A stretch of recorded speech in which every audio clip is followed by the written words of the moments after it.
All right, Chelsea fans, welcome back to another episode of London is Blue podcast. As our host, Brandon, joined my co-host Nick and Dan. And ladies and gentlemen, we have the Liverpool match review. All right, well, good pod. We'll talk to you later. Are you showing the commensurate amount of effort as we saw today, or is that what's happening? I don't know.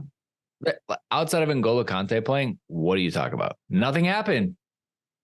Nothing happened, which is why I felt like we should keep it short and sweet. But apparently, we're supposed to do a little bit longer. So we'll try to stretch this one out. There's not even an episode overview. We're just fitting this one in. It's a little bit looser. It's midweek. We got a lot going on. And it just wasn't a lot to inspire us. So, Dan, do you want to do the 3-word match review? I have Twitter pulled up. There's a few in here.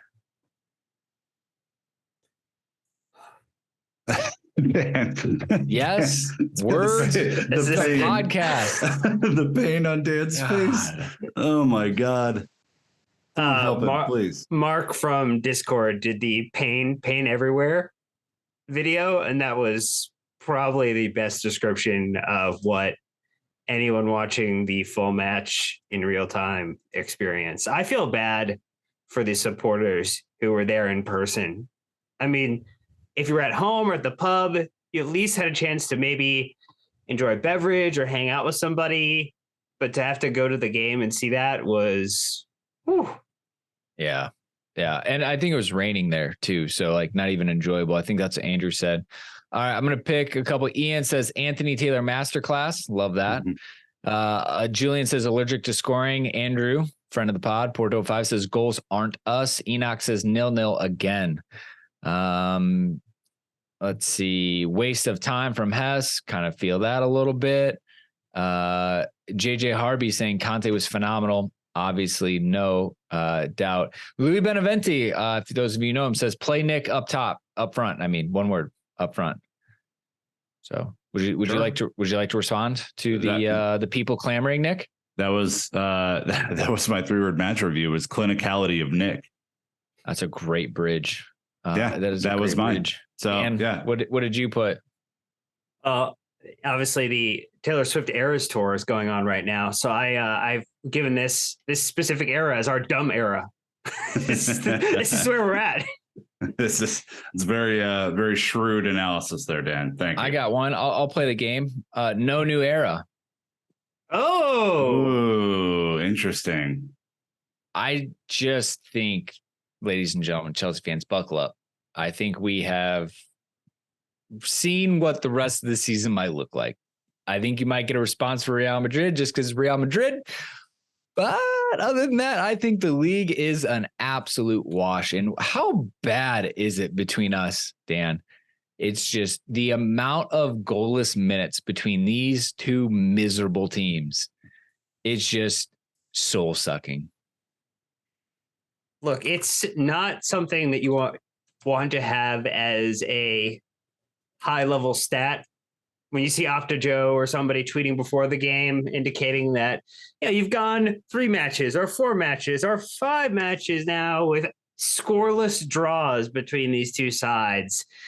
Look, if you were planning for a goal in this game, you were a very brave person to put a bet on anybody scoring against these two sides right now, even with the form that they have both been in. In past seasons, the high of the high, and now this season's where it's the mids of the mids. I put Kai in my fantasy team, so double what week did you in do? my I also made that mistake, but Kepa and Chilwell were very kind. So, all right, you dumb idiots, man. Yeah, not great. But if you would be great and join our Discord, love that. 5-star on Apple Podcast, Spotify goes the same. Go a long ways for us. If you've done one, just go log in and do the other. I mean, everybody's got both accounts these days. I have a feeling. But let us go ahead and jump into the actual match. It was Liverpool this past Tuesday, the 4th of April. No more Fool's Days. I wish. It was in the Premier League at Stamford Bridge. In case you somehow missed it, Chelsea 0, Liverpool 0. Goals? None. So we'll kick over to the 5th Stand app. Let them run it back. Thank you to Chelsea for letting us use the highlights. Download the official Chelsea FC 5th Stand app if you haven't already. We'll be right back. We're going to find out afterwards if editor Jake went in and replaced it That's his new thing. Surprise. It's Jake. We don't know during recording. We find out after the fact. Thank God it's not contractually obligated. That's for sure. So, Dan, lineup time. Again, you can't settle on a lineup graphic. FootMob, SofaScore, Google, Premier League sometimes. It looks a little Sophie to me here. Well, Bruno selected his first 11 for a match day squad ever. Well, thank God we got clarification pre-match from Sky because they asked Bruno, did you call Graham on this lineup? What are we doing? What are we doing? You fucking idiot. Like, did you call the man who brought you here and then was sacked? Graham, I know you're cleaning out your office, but could I run 4 or 5 things by you on your way out? Like, no. Look, anyway, there was 11 players on the pitch for both sides. There was a full bench, and then there were some stats, Brandon. All right, I'll do the business. You gotta turn up for me, Dan. Kepa in goal. Yeah, Kukurea, Koulibaly, Fofana is a back 3. Chile B and Reece James wing backs. Kovacic, Fernandez, and Conte in the middle, with Joao Felix and Kai Havertz up top, allegedly. Subs, we had quite a few. Mudryk came on, Gallagher came on, Raheem came on, Chilwell went off, N'Golo Kante went off, and Joao Felix went off. Only the 3 subs. Obviously, we had more. We didn't burn them, didn't use them. Apparently, we were happy with the way it went.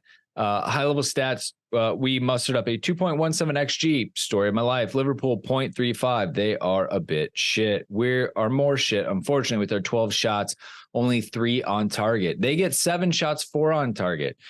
We just cannot hit the frame, within the frame of the goal. Sometimes we do hit the frame, and that doesn't work either. Possession-wise, it was 50-50 split. We had 4 big chances. Nick, pop quiz. How many of the big chances did we miss? All of them. Nailed it. Checks in the mail. Liverpool had 0 big chances, therefore none missed. We had 3 saves to their 2. Guys, it's just the same old. But when you make a change on Sunday and you have his assistant coach take over, what do you expect on a Tuesday? More of the same. The only difference in N'Golo Kante marauding around the pitch, Nick. Oh, and how glorious it was. What was your tweet? Like, he'd been gone for a year and he immediately came back and was the best player on the pitch again. I mean, he is our best player, period. It's not hard to understand why. I mean, the immediate impact of him and everything he allowed the team to do, like, at times it looked better. Now he also can't score all of our goals and do all of our defending either. I think that's a little much to ask of one person.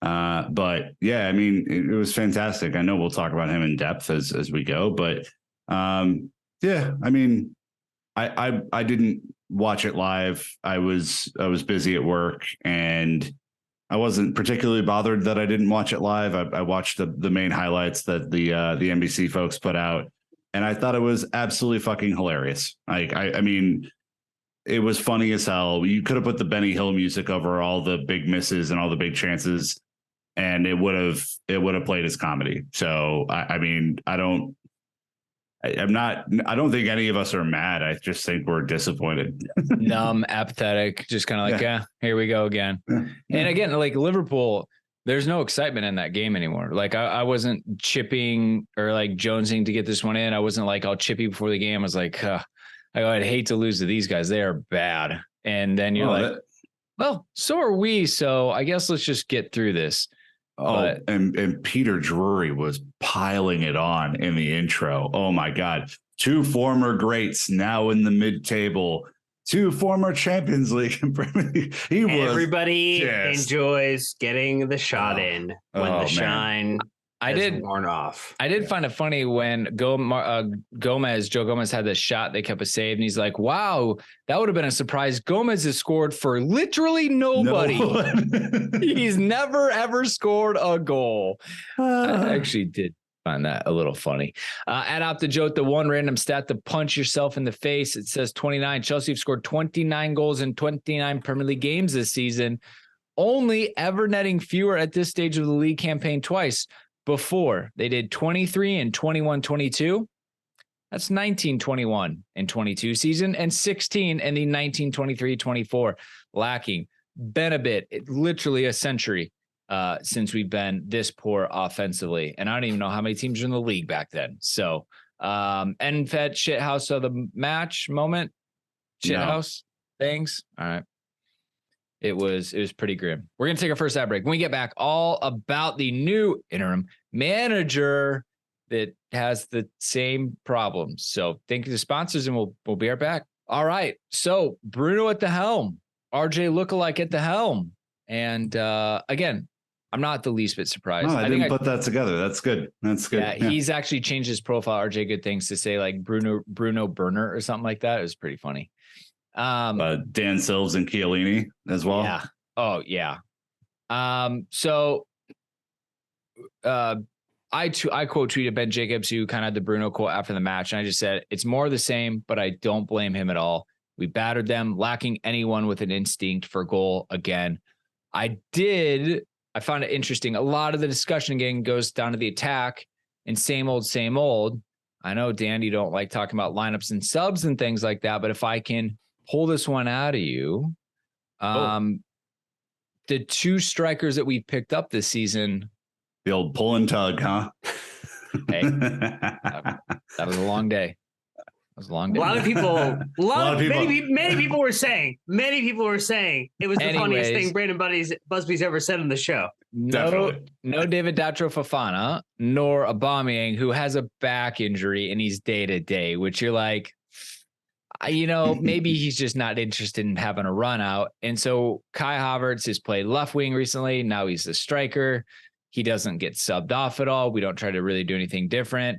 And I think the minor tweak of the shape to a 3-5-2 is really the biggest change. So did you see much of a difference stylistically by going 3-5-2 instead of 3-4-3? We still were progressing it the same way. I mean, I think that you essentially saw the players trying to put together the best facsimile of a game plan on the pitch that they've been able to replicate. So wingbacks getting the ball, trying to cross it in, trying to play the ball over the top to attackers, which we've seen in recent games, basically doing anything and everything. This felt very much like the kitchen sink game outside of using subs to try to impact the game fully and get more runners on there, get people who maybe have scored Premier League goals against Liverpool previously. That would have been a great option to try to work others into the game. But in general, Nick, I just walked away feeling... In the middle of the game. I should have done that. I walked away empathetic to Bruno in the position that he's in, where Definitely. Basically in most scenarios, the entire assistant coaching staff would be gone most likely with the manager when they get sacked if they came with that individual. We don't have, and I think one of the U21 coaches was involved in or was seen in the dugout. So like they are trying to bring someone in, but to have like Lampard and Terry watching the game and to have everybody just absolutely going mad about like, oh, maybe they should just walk down to the sideline and start coaching. I mean, Bruno was in a no-win situation. The players were basically doing whatever they thought they could to try to impact the game and maintain some structure. And Liverpool, thankfully, were also so terrible that it really just even out. Draws fair. Yeah, I mean, I think your point on Bruno, I mean, what was he realistically supposed to do today? I mean, the cat has 24 hours. Yeah, the team. And I will say I was really impressed, even though the interview before the match, I think it was Sky, was absolute horseshit and the questions that he was being asked and like the disrespect, frankly, that he was being shown. I thought that was really, really bad journalism. Wasn't it Shreves? Think so. Yeah. And he's been around forever. There's no excuse. He's 100% fishing. And it doesn't mean he's a bad journalist. It was just, he got caught in the clickbaitiness of the situation and totally tried to pull a rug out from underneath him. Yeah. He wanted the quote. Right. And, I think he is not a bad journalist. That was bad journalism. Those two things can be together. Right. On Bruno, I have a ton of empathy for that cat. I mean, I thought he spoke well before the game. I thought he spoke well after the game. He's clearly not comfortable in this role. I mean, Christ, how could you be? Like, even if you wanted this your whole life, to be given 24 hours notice, Brandon, for a job that you're likely not 100% ready for, it's insane. And if any of his players had performed for him today, he'd be a winning manager in his first game. The game was so easily there to be won that I can't even believe that we didn't have 3 goals in the first 10 minutes, except it's us. And of course we didn't. Yeah. The over 2 XG, I mean, it was there, 12 shots, 4 big chances. 4 big chances is so many. Normally we only miss 3, but we missed 4 in this game. Really overperforming that, Yeah. I just want to talk on the players real quick before I talk about Bruno.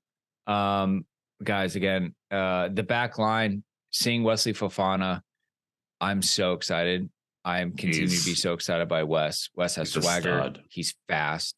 And he's so confident on the ball. Like for a right center back to be able to play centrally and in the channels, him and Reese are going to terrorize. And I am here for it. Huge shout out to Koulibaly and Cucurella. They bounced back, within 72 hours. They both had terrible games at the weekend. And look, the Cucurella was back to the harasser role. Just especially with Anthony Taylor not calling any fouls, it played right into his game. And he was just harassing every Liverpool player. And I loved it. Like, how annoying would it be to play against him? He's always around you, always kicking it, the ball, your shins, whatever's there. He's just kicking, chopping it every time. And I thought Koulibaly played with a huge presence today. None of the Liverpool attackers, even if it's a 64 in their favor, were stepping to a ball because he just was big body coming through, no nonsense.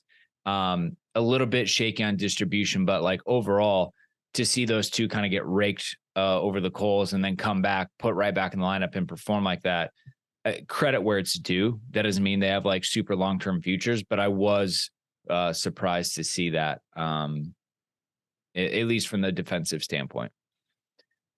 Kepa did all right. Chilwell and Reece James are still phenomenal. Enzo and Conte were brilliant. I think Kovacic again he's in a rough run right now. He's in a rough little patch, which sucks. Is even such a good one before the international break. We talked about, do we extend? Do we not? And I think this just goes back to his inconsistency is the reason why you let him go. He's the best on his day, but it doesn't come enough.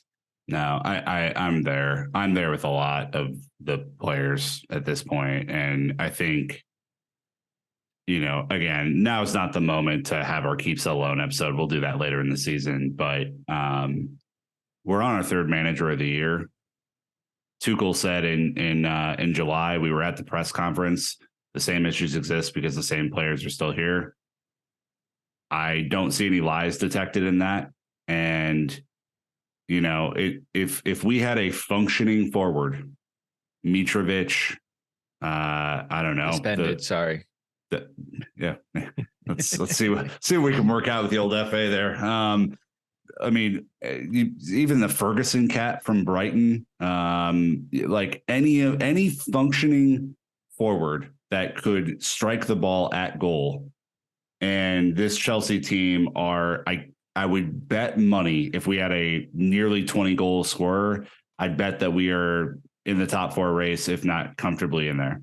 The rest of the team, Dan, is good enough. The scoring is just the worst I have ever fucking seen. It is the worst. There's no standard being held to the attackers. There's no underlying stat or data point that you can point to that gets me excited for seeing any of them leading the line at this moment.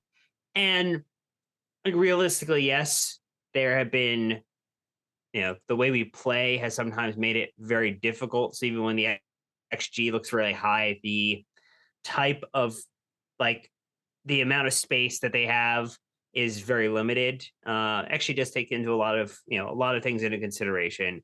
But I do think whomever comes in is likely going to need to move off of some of the attackers and try to bring in people who have shown, even in a different league, an ability to score at a high rate. And I think actually it's less about scoring in volume and more about what they do with the shot that they have. Like, I think, you point out perfectly, like the Ferguson goal today, that was also into tight areas. That was also, but it required a lot of, finesse. It required a lot of confidence, and it was a great goal.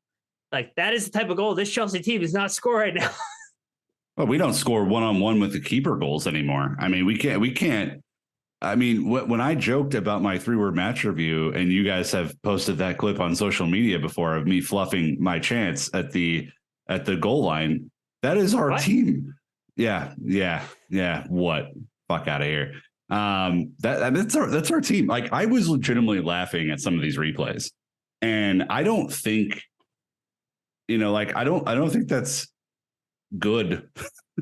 That like a person who loves this club so much could just be watching replays of a match that he didn't see live and go, oh, there's no way that's going in.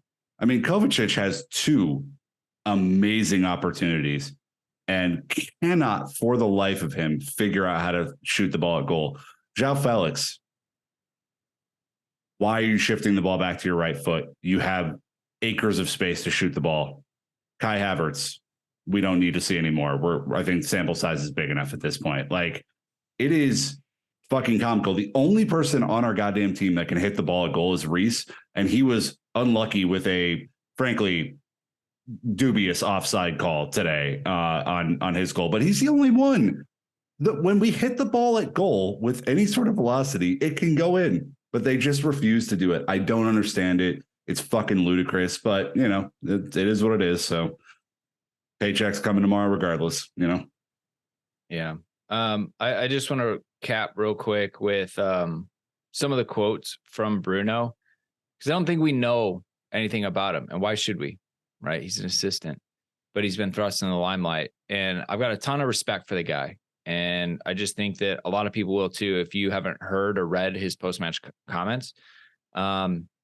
He says, quote, as a player, you invest a lot in the manager. They had a great relationship with Graham, and he's been really supportive with them after leaving. It was truly difficult for me to enjoy tonight. It's been a really sad time, but I've just been trying to focus on being the best version of myself to help the boys. I think that is an extremely mature way to approach it. He goes on to say, asked if he'll still be in charge for Saturday's trip to Wolves. Again, we're going to ask him every single game. Hey, you still going to be here tomorrow? Oh, all right. Just checking. Hey, he doesn't know. Exactly. Well, no, ask someone else. Ask someone who can give you a fucking answer. Why would you ask him that question? That is fucking dumb. You're right. His response, quote, as it stands, I just expect to go home to rest and focus on hour by hour, day by day. The owner know the staff are going to be as professional as we can. We try to represent this club the best we can. We know the standards here and what is demanded, end quote. You can't ask for anything better with considering the situation we're in, Dan. I have, again, nothing but respect for the group. They're being asked to take over an impossible situation. It's a lose-lose for everybody. The game at times was open. It was exciting. There's just an unbelievable amount of anticipation with absolutely no relief at the top end of the pitch. You are doing a great job. You can tell that you're back in sales, because boy, oh boy, the spin cycle that you are throwing that match performance through right now, it is coming out way cleaner than you don't create that many chances and call it boring. We just can't finish. Wow. I am shocked. I mean, can I just say those quotes, you can tell that Bruno is a captain. Like that's captain stuff. Like no average player comes out with that sort of emotional intelligence to say like, hey, I didn't really enjoy that tonight, and I don't know if I'm going to be here Saturday, but yeah, keep asking. And he doesn't say fuck off to anybody. I mean, that was masterclass, Dan. That was great. All right. Anybody who gets to coach N'Golo Kante has at least a little bit of an easier time adapting to the situation that they're put into. Can we talk about just how majestic our boy is? Just how unbelievable he is. He's just fearless. He clearly is fit. I love him so much. He's just the best. Unfortunately, Bruno didn't realize how good he is because we put 3 people in the midfield and we didn't need it. I mean, he was literally playing in a 3-4-3 for a while. He was playing right wing. He was everywhere. He did everything. Kovacic was even freed up to release. At one point, he had Kovacic in the box. I'm like, what? We have that much freedom under N'Golo Kante? Like, damn. And I believe, Nick, you offered him the open check on behalf of Chelsea Football Club PLC. Yeah, look, I know this isn't legally binding. And so I must say that because there are probably lawyers listening. But, on behalf of everyone at Chelsea and N'Golo, and I mean this with no legally binding language whatsoever, welcome to Chelsea forever and forever and forever, and stay for as long as you can, really. Once you're done playing, we'll figure out something else for you because you are the fucking best. Minis on us, baby. Minis on us. Never leave. Everyone gets a mini. Mini's gone around. Let's go. We've already spent a lot of money. Why not? They broke it down. So it was what? You had to buy Potter for 21.5. You paid him 12, and then you paid him 13 to leave. You paid 50 million, or they sacked Tuchel. So I think someone did the math. We've essentially spent 50 million on coaches this season, and we don't have one. And what's funny about I could have gone a long way to getting a new goalkeeper, getting a new striker, a new set piece coach. Yeah. I mean, just imagine that none of those coaching options are going to be able to score us one fucking goal. Not one. I might pay 50 million for one right now. This is where we're at. Seriously. All right, we're gonna take our last ad break. When we get back, try to figure out what we're going to do on the other side of this dark cloud. So thank you to the sponsors again. We'll be right back. All right. So by now we all know the short list. The short list is pretty well defined. But then Naz did come out and say, well, there's another list. And so you're like, oh, okay. So we really actually don't know. It's what we do know is Lawrence Stewart and Paul Winstanley are leading the charge. I think as sporting or technical directors. They technical directors? I love that there was a tweet like Lawrence Stewart and Paul Winstanley are at the game today. It's like, they better fucking be. I think they've been at many a games. This isn't new. What was new is seeing Frank Lampard at the game. We'll touch on that in a second. But yeah, look, your two directors are in charge of the process. They're the ones that fired or led the decision to release Graham Potter. They are the ones leading the charge to replace him, and they are just going through a fast but thorough hiring process supported by Bully and Egbad. Haddad Egbali. We got this. Oof. Guys. We're gonna nail that name 3 or 4 years from now, I think. Yeah. So obviously Wolves at the weekend, Real Madrid looming very quickly. What do we do? It's one of those things I had actually said is like, look, if you could just get a mercenary coach for like 3 months, I said this with the Champions League. Turns out that actually might be what's happening, Dan. The Sun with an exclusive that apparently if Frank Lampard watches one game in a few seasons, he's back. They're saying Todd Bowley might turn to him to lead the team for the rest of the season. I don't see Frank Lampard doing that. I could see John Terry doing it, but not Frank. He's already proven in the Premier League he doesn't need to do that. He also had a team this season that was knocking on the moon door and trying to make its way down to the championship. So yes, Frank Lampard is a club legend. Yes, he's an amazing individual. Do I think that that's the right scenario? I will say, if you told me just on if it was either Bruno getting to manage the Champions League games and Frank Lampard, I probably would take Frank Lampard though. So I laugh at the premise, but I thought about it too, Dan. I was like, well, wait a second. What if you literally had Frank Lampard for 12 to 15 games? Like literally that was it. I'll take him just for the Champions League game. Just for the Champions League games if we can't get the permanent manager in. No strings attached. Yeah. No catching feelings at the end of it. No nothing. I mean, yeah. Gets Mason to sign the extension. the only way you're killing me right now. This is best case scenario I'm drawing up here. Fixes everything, leaves, Chelsea should hire me. I'm a strategic genius. The only way that happens is genuinely if you cannot get the person that you want to come right away, and you're not confident that Bruno wants to do that job past like tomorrow. Like that's the only way you would entertain that. I think it would be very strange, and I don't think it would net many better outcomes than we have currently. But crazier shit's happened, so we'll see. It is so weird, Dan. I mean, it's such a weird option. Well, you're a week away from playing Real Madrid, so your options are go lightning speed and hire an individual who's available to take over for that match, which means that the hiring kind of needs to be done. Like that person would need to be in the stands versus Wolves to have some level of being comfortable being parachuted into that match. And I just don't know, given that this club has been able to do things pretty fast, it has been able to pull off the occasional miracle.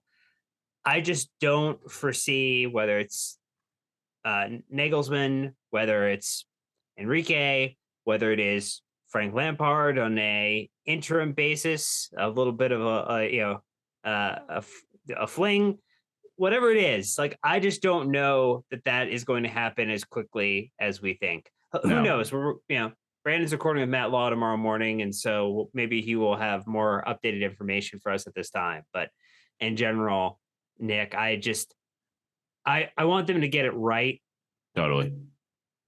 The faster they move, the far larger opportunity for mistakes to be made, Nick, especially right now. You're in an emotional state. You just broke up with your girlfriend. Like you're going to jump at something you think is a good idea. Usually it's not. Yeah, no, I'm right there. This season's over. It's done. Like get 3 more points in the Premier League, guarantee safety, and then you have a ton of personnel work to do.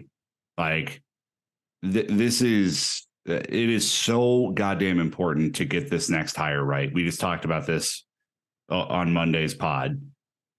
I don't want you to rush into it. Unless you've been pre-scouting because you didn't buy that Potter was the guy for months, and you've had scouting upon scouting trip and conversation upon conversation, and you can, without a shadow of the doubt, look me in the eye and go, this is the guy. Lampard's the guy. There it is. Then there's nothing to talk about. Just wait. Who cares? Yeah. Like, and I know I'm saying who cares, and we're being pretty negative on this show right now, but it's like, it's not going to change anything. That this season in the league is over, done. I don't think there are 5 miracles in the Champions League. You're not going on 5 miracle streak. Sorry. Look, I don't think we're being negative. I just think from a fan's perspective, we don't care. This is purely being driven by the news cycle because they need something to talk about. I mean, I'm sure they're seeing a spike in talking about Nagelsmann and talking about Luis Enrique and all the managers that they're listing, like now it's an exclusive. If like you talk to someone's aunt, you're just like, oh my God, we're doing this. I want 7, 8 interviews in the process. 100%. I want them to meet moms. I want them to go to picnics. I want them to do a workplace retreat. Run a session with the dev squad. Like I want to see a practical. Yeah. I need legitimate experience here to talk about. Like this is not something this team can screw up. Are they getting hired? Or are they going to, defend their thesis for their doctorate? Like a little bit of both, Dan. Hey, man. We're talking about this much money and the stakes being this high. And I think that they should be super scared and sensitive because obviously they inherited Tuchel. We're working with him. Didn't work for personality reasons. Would not be the first management team that's changed because personality reasons. That's fine. Move on. You brought in the guy. It didn't work out. Okay. So that was your guy that you vetted and everyone said was the man. Now you got to show people that you've learned your lesson. You know that there needs to be something different with this team. Hard part, guys, our roster is extremely big. And that has to go into it too. Who do you keep? Who do you look to move on? Who can move on? This just goes to the intricacies of this. It is not going to be easy. They have to take in a lot of data points to decide what is the way to make the biggest impact on not only the manager, but the playing staff. You got to think of morale issues, attractiveness of the club without Champions League. There's a lot to go into it. So there are a lot of players right now who should be looking and assessing their options based on their performance this year. I mean, the problem though is I think there's going to be both really good players who are 2 to 3 years who might be done with the cycle. And I think there's going to be players who are on very good contracts, who are in a similar situation or on that 2-year mark or that 1-year mark. And there might not be a market for them. And so the club is going to have to continue to say that, like, if you view it as a 10-year plan and you view it as this is year 2 and you're still correcting some of the mistakes, or if you're still correcting situations that you've inherited, you are going to have to continue to put money in to fix the problem. And that is going to mean some type of fire sale blowout at the end of the season come summertime to move on some of these players for 50 cents on the dollar or 50p on the pound to try to really get them out and refresh. Great conversion, Dan. Just wow. I didn't get it at first, but when you said the second part, I was like, now I know where he is. You rascal. Yeah, they've ripped up Ross the Boss's contract. Didn't they rip up someone else's preseason? Masanda, I think. Yeah, so they're not afraid of releasing players, but it's obviously not the best way to do it. And again, like, do you do it right away or do you do it at the end of preseason? Like, it's just, anyways, there's a lot to go on. Have any of your opinions changed since Monday or since Sunday on which manager of the quoted options feels right? I personally haven't dug deep. I've read Matt Naz's articles, and that's about as much as I can handle. But my reason hasn't changed is because it's 2 days on. There's no way there's enough information. I appreciate people looking more into Luis Enrique and Nagelsmann and trying to do deep dives, but not like I'm still processing the first thing that's happened. Like, you all are crazy that are like modeling these things out. Good for you, but I think I'm a little bit surprised in the chatter, Dan, that Pochettino is. It feels warmer than I thought it would be as like an option, and that's just in like big threads and like people, kind of picking their favorites or whatever. But I thought it would feel like absolutely not to Poch, and like there's a lot of hate around Enrique and a bunch of these guys, but it kind of feels like people are warming to that idea, and that is a sample size of fucking Twitter, so don't take it seriously. Yeah, it's a equivalent of a straw poll of people that you follow, and so you're going to be already having some level of less experience or exposure to maybe a broader set of ideas.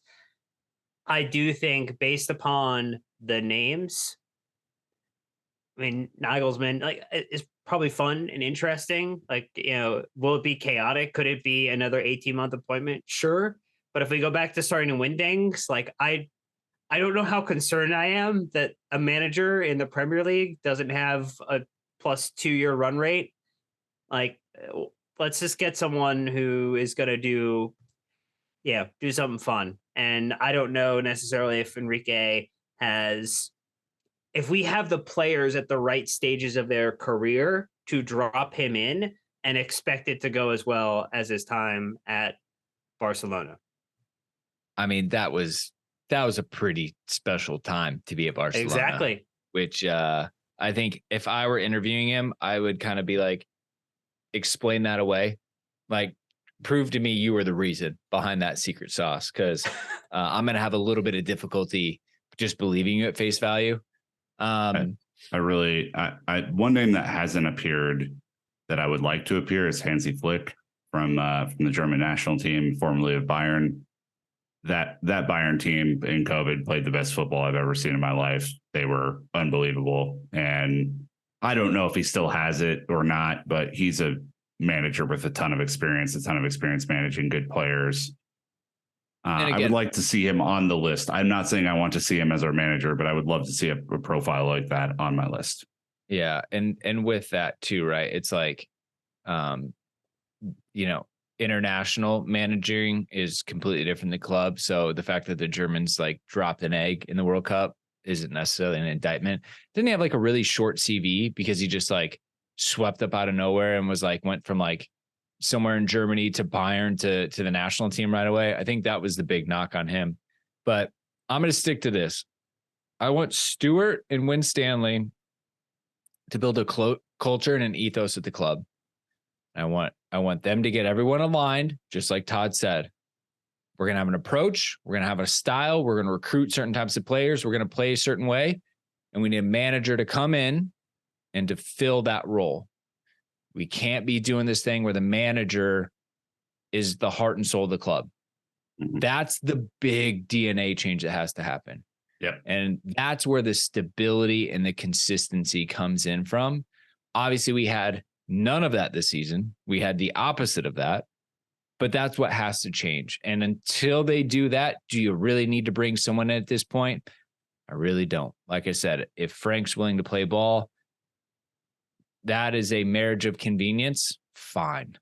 But like, it's also a slippery ass slope. And I don't think he'll do it because he could go negotiate with someone else for a long-term contract. So absolutely not. He's not doing tryouts anymore. I wouldn't. I mean, if he was definitely in the like, hey, I can save my boyhood club or whatever, that's fine with me. But I wouldn't do a tryout if I were him. Yeah, that's tough. I mean, at that point, I think you're looking at JT and Ash or someone else that are in the younger rankings. Just give them a chance to manage up.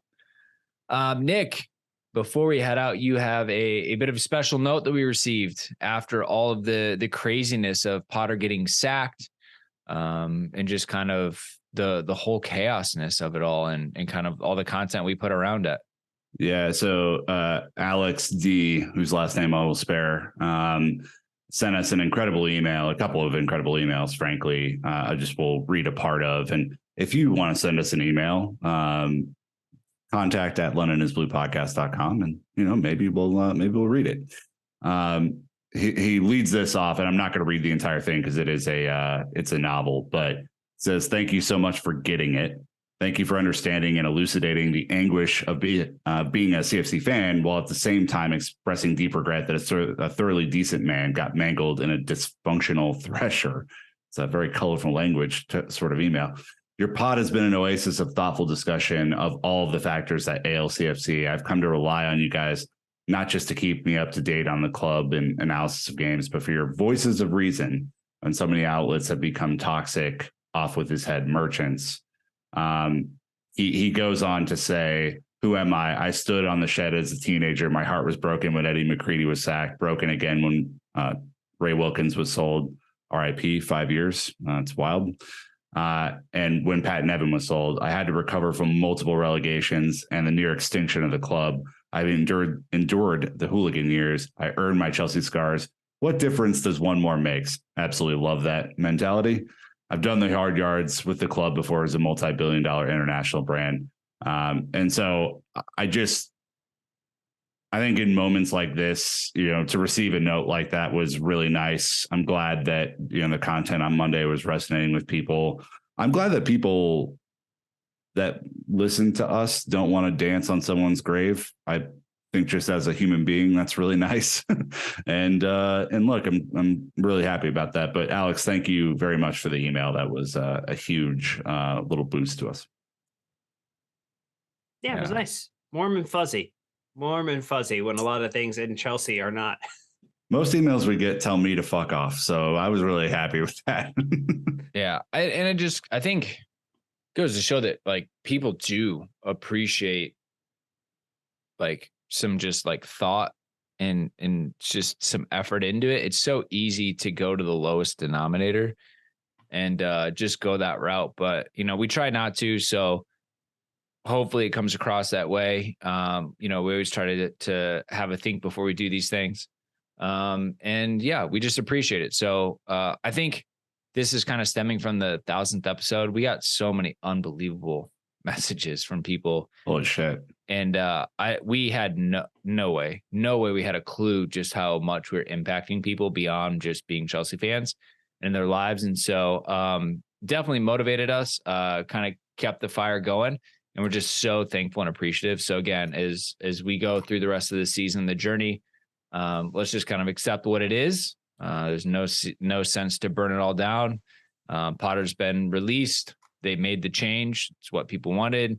Now let's figure out how to win the damn Champions League, because that is the only thing we got going for us. So yeah, Dan of the match. We didn't do it, but it would have been a formality. N'Golo Kante.